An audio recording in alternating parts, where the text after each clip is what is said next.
A lot of activity here on the Space Coast.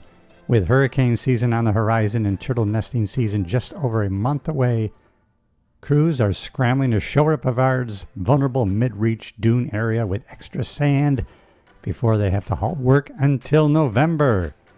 For some residents of this narrow barrier island, the sight of dump trucks carting in sand is welcome after our last hurricane.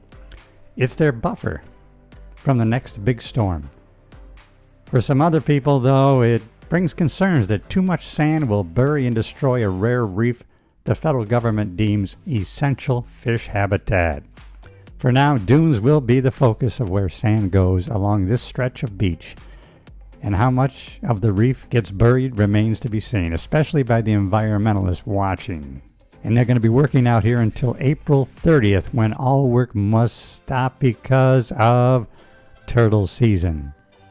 The $47.6 million sand pumping and placement project to restore dunes and beach from Pineda Causeway to South Spessard-Holland Park had been delayed for several weeks because of problems with the dredge.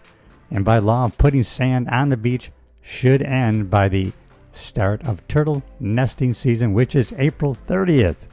So just a few days left and we'll be done with these dump trucks, but we are sure thankful that they have shored up our dunes in anticipation of the next hurricane season.